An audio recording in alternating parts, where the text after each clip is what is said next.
you need inspiration, motivation, or hope? Do you let fear hold you back?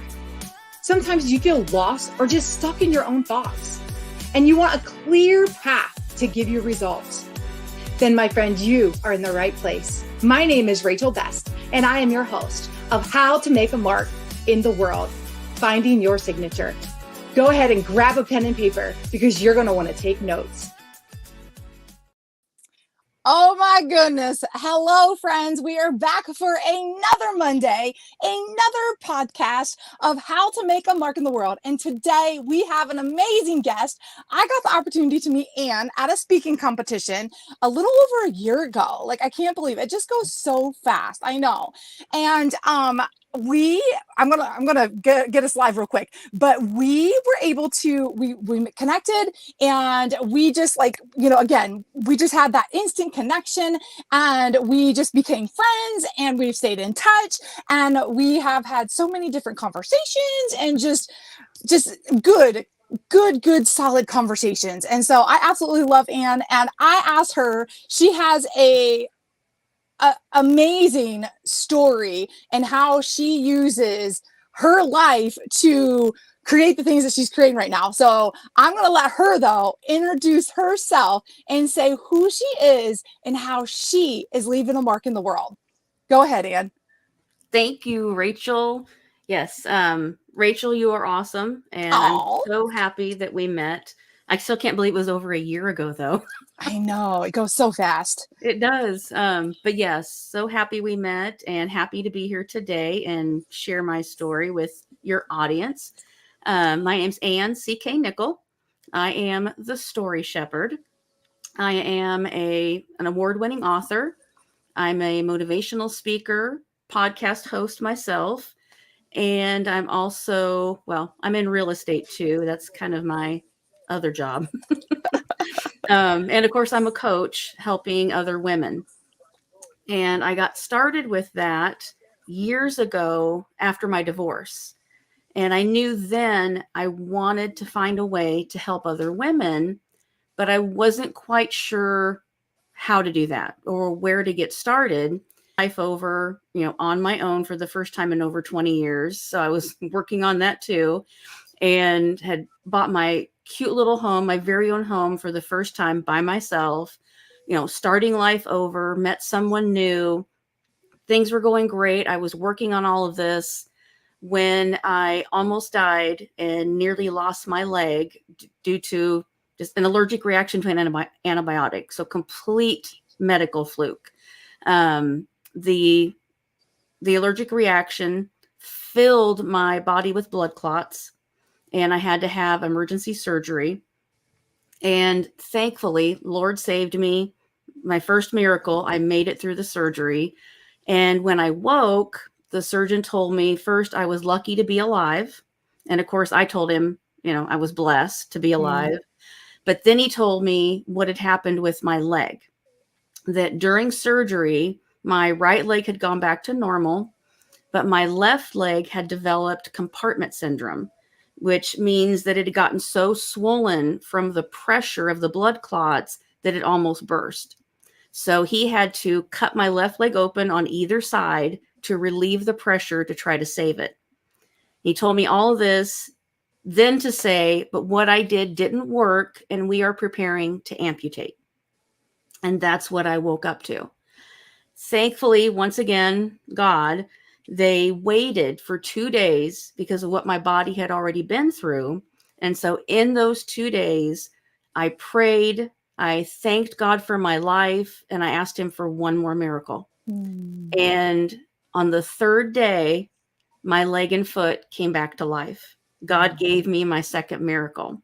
Wow. And at that point, I had a room full of, surgeons, doctors, nurses, everybody trying to figure out how this happened, because there had been no pulse for 2 days, but now suddenly there was a pulse. Wow. It literally came back to life, and they couldn't explain it. And I'm laying there the whole time saying it was all God. Right. He gave me my second miracle.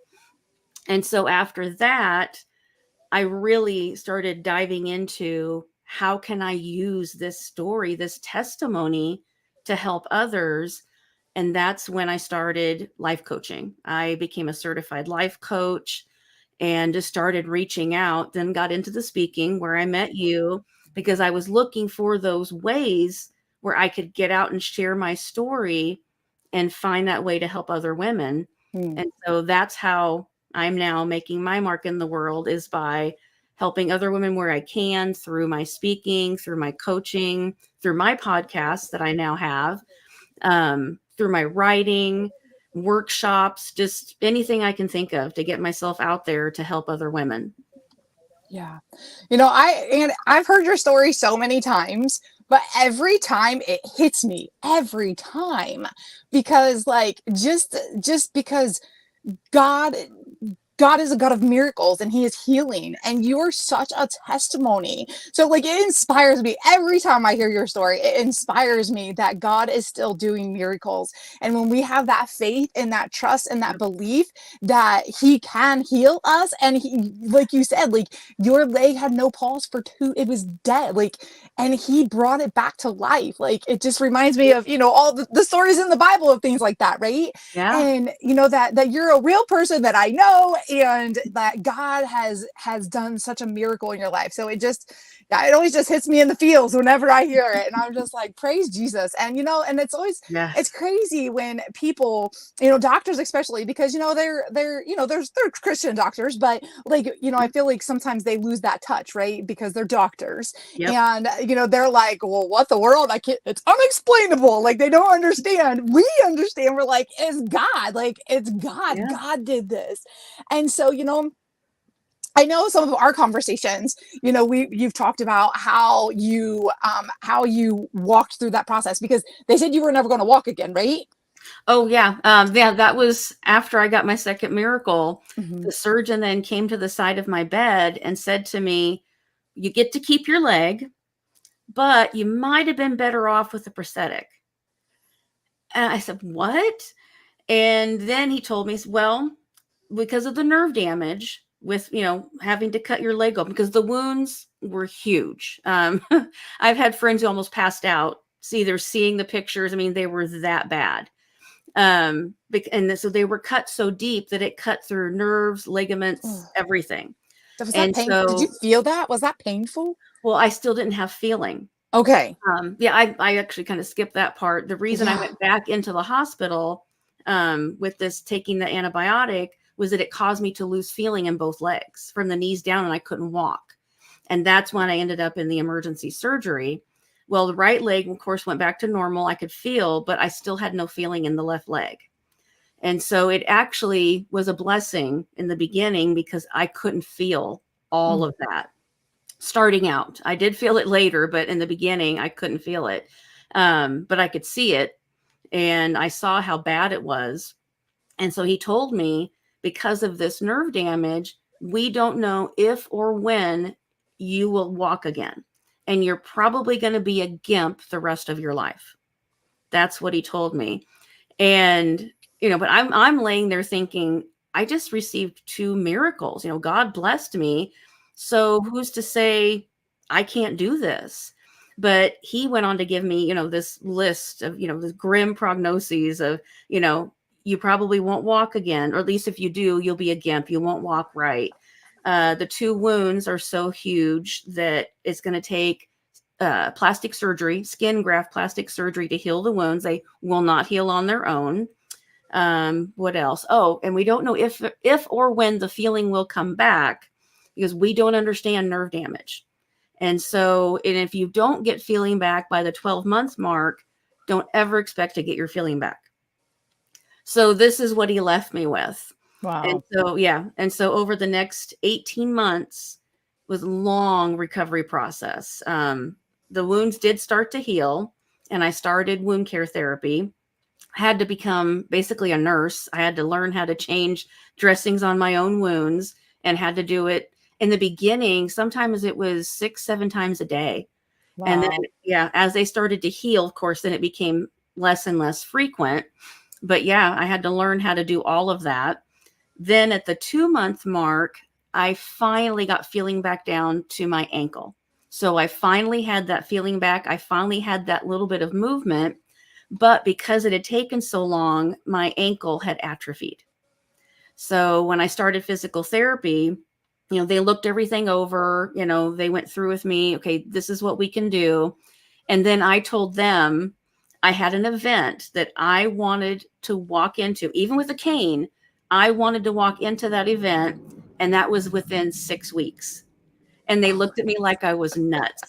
I said, because I was using a walker at the time. That's how I was getting by, with either a walker or a wheelchair. Wow. And they said, you can't feel, you haven't been using this leg, but you want to walk in 6 weeks. I said, yep, that's my goal. And they said, okay. And they told me it's going to be tough and it's going to hurt. And I said, that's okay. You tell me what to do. I will do it, because I will walk again. Mm-hmm. And so the whole time I did what they told me to do. And of course I prayed, through the whole thing. And within 6 weeks, I went from a walker to a cane, and then walking on my own in the hospital. I could get by there, safe, carefully. And then with another month, I ditched the cane and I was walking on my own. I love it. Yep. So I did it. And then with the wounds I think it was the 3 or 4 month mark, I finally met with a different surgeon, because I was up in Iowa at that point. I left Texas to go to Iowa to stay with my mom for 3 months to get through some of the healing, because I needed help. I couldn't do it on my own. And so the other surgeon there looked at my wounds that day, went through all of my stuff, because I had a disc full of all the notes. And he looked through all of it, and he looked at the wound, and he said, you're going to need surgery. Can you see? And there was this white line of new skin just growing around each of the wounds. And he said, they're healing on their own. So just keep doing what you're doing. It's working. Just keep at it. It'll take a long time, but they will heal. So you've got to learn to be patient.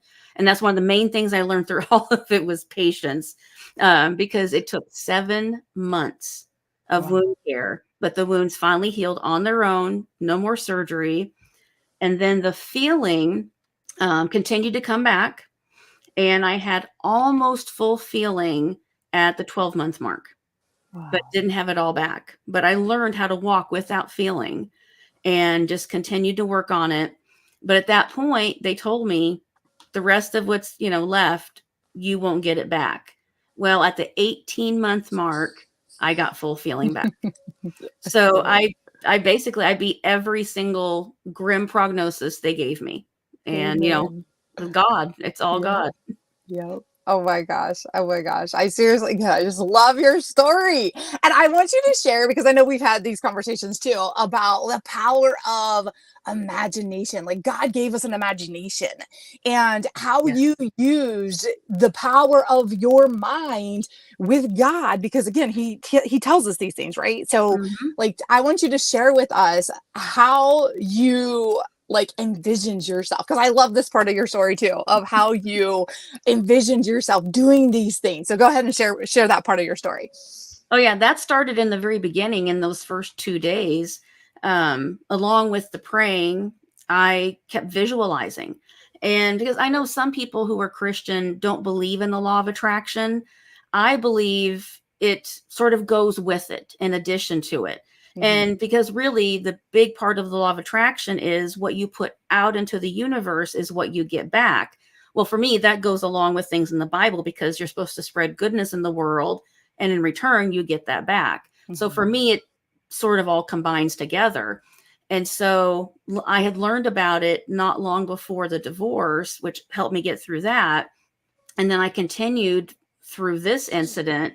And so in the very beginning in the hospital, while they were doing, working on me, I mean, I had needles and IVs, and just, you wouldn't imagine all the things I had coming out of me in the hospital, and them coming in constantly, drawing more blood, running more tests. And every time I would thank them, for what they were doing, let them do their thing. And I wouldn't listen to anything negative. And I just stayed focused, and I focused on positivity, gratitude.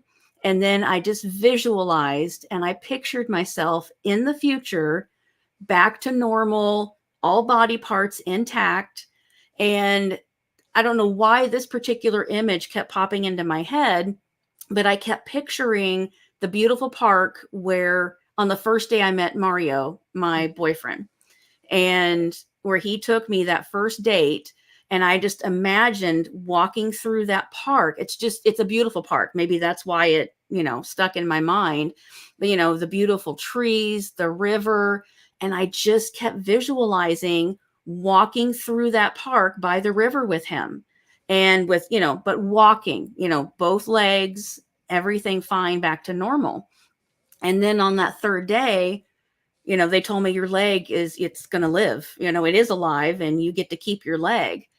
And then I continued that visualization through the whole thing. And at one point, this is one day in particular that just always sticks in my mind because of the mind and the body working together with the power of God. I mean, they can do amazing things. And one day I was getting really frustrated because I still didn't have feeling back in my feet and my toes, or my foot and my toes. And one day I decided I'm going to focus just on one toe. Just one toe. I'm going to make it move. And so I kept focusing my brain. I'd lay there because I was stuck in a recliner anyway with my leg up wrapped in bandages. So I just I'm going to focus. And I kept focusing on my big toe, and I just kept telling it, you'll move. You're going to move. You're going to move. And on the second day, my toe moved. I still had no feeling in that toe, but my mind could make my toe move.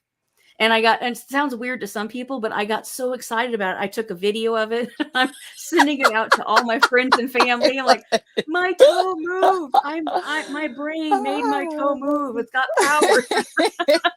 It's like, the power of the Lord, made my toe move. Yep. And so, yeah, I did that through the whole thing. And I just used that visualization, constantly picturing myself healthy, back to normal, everything fine. And, here I am. Well, now it's been 5 years, but here I am all these years later. And I don't have, I still lack a little bit of movement in my toes, couple of my toes, because they atrophied after 18 months. And I'm still working on that. Long process, but I still have that hope that eventually I'll get it all back. And, I made it this far. I walk normal. I can walk, I can run, I can dance. I can do all these things that they told me I would never do again. And of course, like I said, power of God and the power of gratitude and visualization, all working together. Mm-hmm. They all go hand in hand. They really do. And when you put God first, and then it's all in his word, like all these things, like he wanted you healed. He said you were healed. In the word, it says you were healed, right? And so I love that you use the truth to heal you. You use the truth in your faith, in your belief to heal, for God to heal you. And I think that's probably why I love your story even more, is because you are that testimony of God, of when you really, really, really medicine's good, right? Medicine, God created medicine, right? Mm-hmm. And all the things. But why would we settle for medicine when we can have complete healing, Exactly. And so why would we want to have that crutch when we can have the wholeness? And you are such a testimony of having that pure wholeness, like everything that they told you, that you were going to be a gimp and you were never going to walk again and do all the things, but you are doing everything and you walk just like a normal person. Like until you told your story, I had no idea that you ever, it's hard to imagine after seeing you, meeting you, and interacting with you. Like, it's hard to imagine in person. It's hard to imagine that you were ever stuck in a chair or couldn't walk or had to use a walker. Okay, like it just doesn't even make. And again, that was only 5 years ago.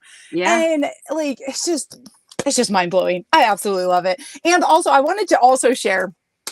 Anne is also, this is why she is the story shepherd, because she is so good at sharing stories and just painting that picture and just like really captivating you in. And I Thank you. wanted you to share. Yes, I wanted you to share. She's also a poet. And did you share that? I don't know if you shared that. If you did, I didn't hear it. Did you share that? No, I writer, didn't but I think so. didn't say poet. Yeah. Okay. Yeah. So she's a poet. She has a book. And so tell us a little bit more about that. Like how did that all transpire? Oh my gosh. Well, I've been writing since I was a kid. I tell people I've been writing since I could hold a pencil in my hand. I mean, I always had an imagination. I've always loved sharing stories. And before I could write, I was telling stories. You can ask my mom. Well, you could have asked my mom. She would tell you, that I was always doing that. And so even as a kid, and this is going to sound weird to the younger generation, but when I was young, we didn't have computers. Believe it or not, no computers, no phones, no internet, none of that stuff. And so when I was young, and I'm talking middle school, I would save up my allowance. And every year, how we did things back then, there was a book called The Writer's Market. And it was an expensive book, but it was put out by Writer's Digest. And that book every year had pretty much every publisher, every magazine, agent, editor, contest, anything you could imagine was in that book. It was like the Bible for writing. And every year I'd make my parents drive me 30 miles into the big city so I could buy that book every That's year. awesome. And so I've been writing since then. And so I started Wow. entering contests. I was writing poetry way back then. And I actually started either winning or placing in poetry competitions in middle school. And so that writing has always been a part of me. It's I say it's God's talent. The one, main talent he gave me was writing. And then of course, that just love of sharing stories and, whether it's entertaining other people, making them feel something, helping them through something, writing for me is a part of it.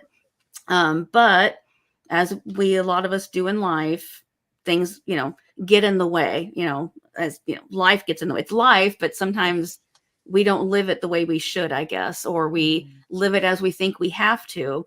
So that usually means, going to school, then you get married, then you have kids, you have to have a job. And then it's just all the things, which also are great things. But because of those things, a lot of us tend to put the dreams aside because, the dream may not make us money, which at the time, back in my day, writing was one of those dream things that really didn't make you money. You had to have a real job. And so, I did. I got the real job and did all the things. And I just kept putting it off until this incident that almost took my life. And even though there were so many things that were hard, through all of that recuperation, about a month afterwards, just one day it hit me. I almost died without ever realizing this dream. And I broke down that day. I mean, it hit me so hard thinking that I almost let that gift from God go to waste. And so from that moment, I dug in. And even while I was recuperating, cooped up in that chair, I had my computer and I could type. And so I finished my first book and published it 5 months after the incident. Wow. And then a few months after that, finished and published my second book. And then from there, I just kept going.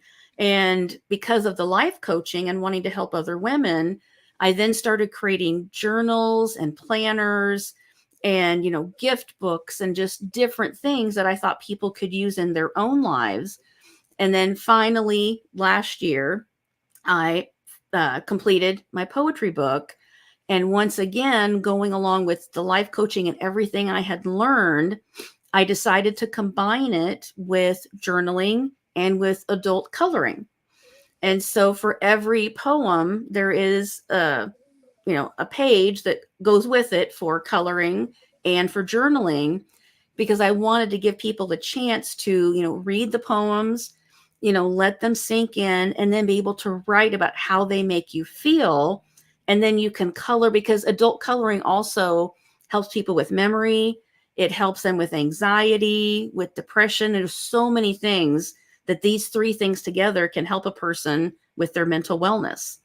So yes, I finally finished that last year, finally doing some of the things that I think God, planned for me to do.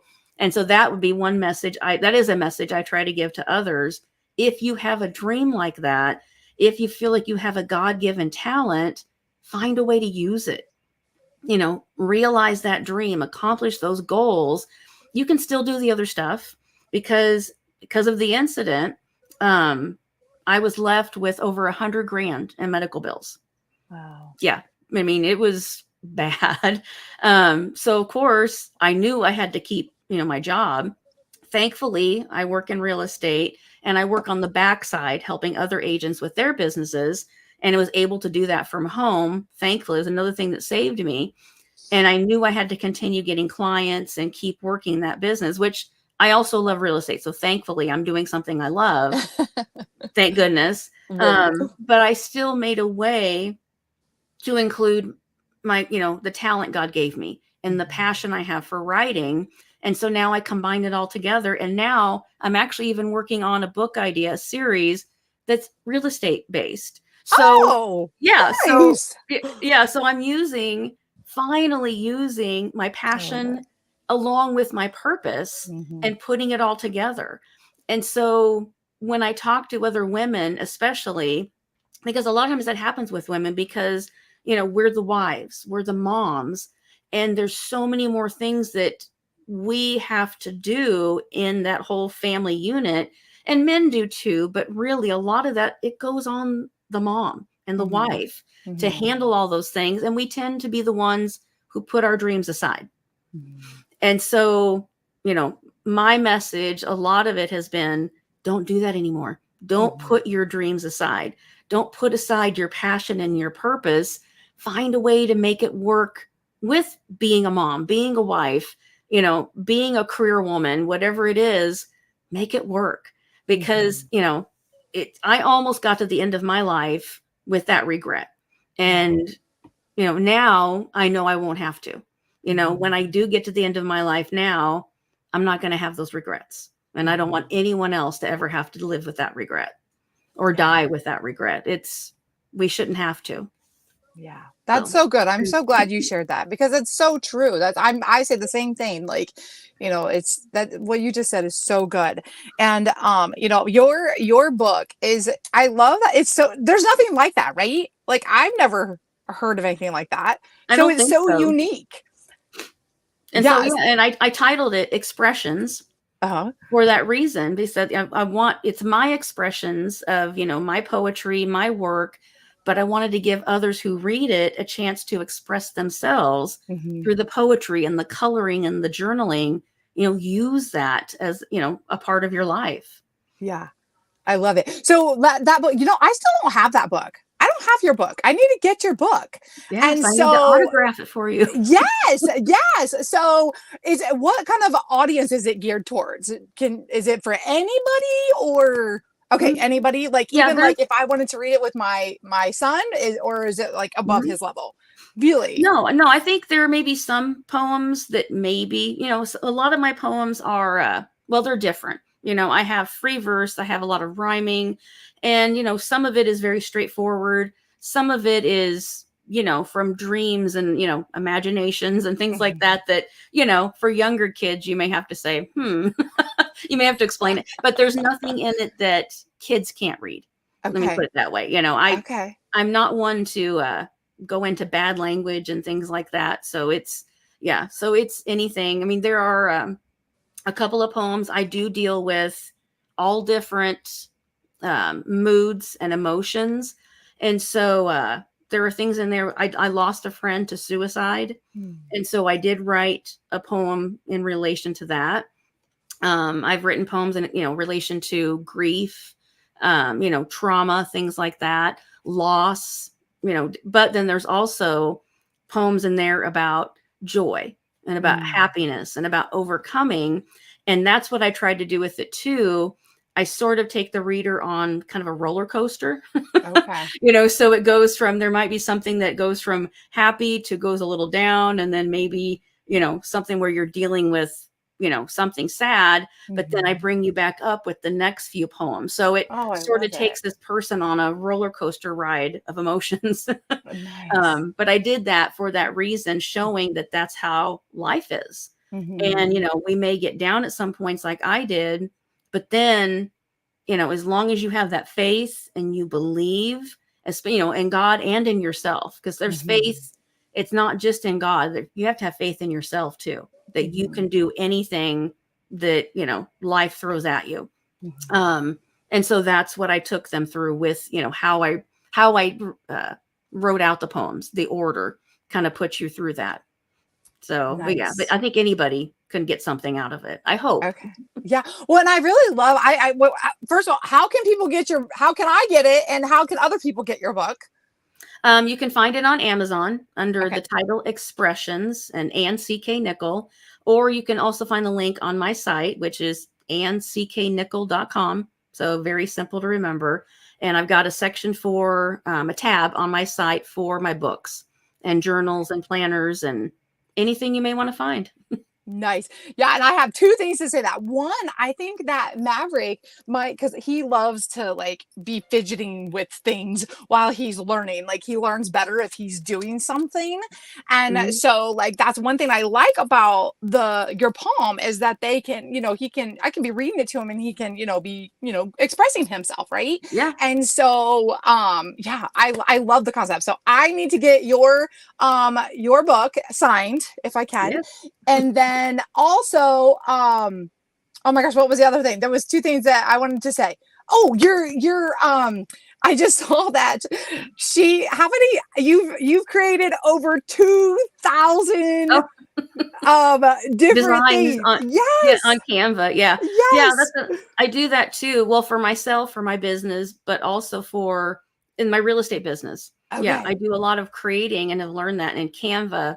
Anybody who wants to learn that, you can even reach out to me for that, because after 2,000 designs, I'm a Canva master. I would say, yes. She got a certificate from Canva that told her that she is a master. Yeah. And so, and also I wanted to, because you have an Etsy store and you're so creative. She's just so creative. You just have to go to her website. Is all of that stuff on your website, your Etsy? Yeah. I'm actually creating a new section of my website this week for the Etsy shop. Okay. But yeah, in my Etsy shop, the new one is called the Life Coach Corner. And so on that shop, it's all sorts of things you can find to help you through. Well, if you just need some cheering up, there's some stuff for that. But it also, I'm still adding things to it, but it's going to have things to help you with anxiety through, just overcoming trauma, setbacks, just all those different things that we might go through in life, with worksheets, journals, planners. I'm creating on Canva some beautiful like watercolor artwork, uplifting artwork. So just things like that. So yeah, so they can check that out too. I love it. I love it. So I know the 30 minutes always goes so fast. I'm like, I just look up. I'm like, oh my gosh, it's over 30 minutes. But I just want to ask one question because I want to make sure that you got to say everything that you wanted to say to the audience. And so is there anything else, because we've covered so many different parts of your story and who you are and how you're making a mark in the world, is there anything else that you want to share with the audience? Basically, I think I mentioned this before, just don't put your dreams aside. Your dreams are so important and they're a big part of you. And so I think by putting them aside, like I was doing for so long, you're actually losing a part of yourself. And it's a part of yourself that God made. He gave you those dreams and those talents for a reason. And so find a way to use them. Don't get to the end of your life and regret anything. If there's something you want to do, do it. If you want to have the dream you want to do, accomplish it. If you want to travel, go travel. If like me, I also love singing, but I get nervous doing it. But if you want to sing, get up on that stage and sing. Just find a way to use those talents. Don't don't get to the end of your life with regrets for things that you didn't do. You know, that is the biggest regret they say people have on their deathbed. Don't be one of them. Yep. You know, live your dreams. Yep. And and there's so many ways. Like if we have a vision and a dream inside of us, then and a passion to do it, then that's what we're meant to do. And there's so to be able to create those dreams and do the things that we want to do. And so I love that. I appreciate that. And I wanted to also ask you, for the rest of 2024, I can't believe we're already at the end of April. And what is like for the rest of 2024? What's next? What are you working on? What's next for you? I'm actually working on, like I mentioned, those other books, the real estate books. They're coming a little bit later because right now I'm working on my first self-help book, and it's the book based on my journey. And so I'm came up with a 10-step plan to help other people through obstacles and setbacks like what I overcame. So I'm working on that book, and I am taking a short story that won several awards. And I had people who read it tell me, where's the rest of the story? We want to know more. And so I'm actually turning that short story into a full-length novel. And so I'm working on those two right now, hopefully out very soon. And then I'll go into the other books. So a lot of writing in the future and coaching. I'm working on some new workshops. I am also now a certified therapeutic art life coach. And so I'm working on a couple of workshops for people using therapeutic art. And so I'm working on that. And so just a lot of those things, coaching. I've been invited to speak at a couple of places coming up in July and August. That's awesome. So, speaking, coaching, writing, doing more of the things I love, along with real estate stuff, always, kind of out there in the background. That's awesome. That's awesome. Yeah. Well, I thank you so much for taking the time to get on here. I always love just spending time with you. It's always fun just talking to you, hearing your story, just hearing all the things that you have to say. And so I definitely appreciate you. People can find you with your name, Ann C.K. Nickell, on Facebook, Instagram. Are you on like all the social media platforms? Yep. Oh, yeah. Everywhere. Pinterest, LinkedIn. Yeah. Facebook, Instagram, everywhere. Awesome. Well, definitely anybody that's watching this, you want to go follow her. You want to go to her website. You want to go check out all of the things that she does, because she's awesome. So you want to just follow her and know what she's doing and stay connected. So again, Ann, I thank you so much for your friendship. And I thank you so much for taking time to get on here today and just share with the audience. And so until next week, I will talk to you all later. Yep. Bye-bye. This is your host, Rachel Best, and I hope you loved the show. Go ahead and subscribe to my channel, as well as share with a friend. If you would like, you can follow me on Instagram as well as Facebook under Rachel Best. You can also find me on my website at rachelbestspeaks.com.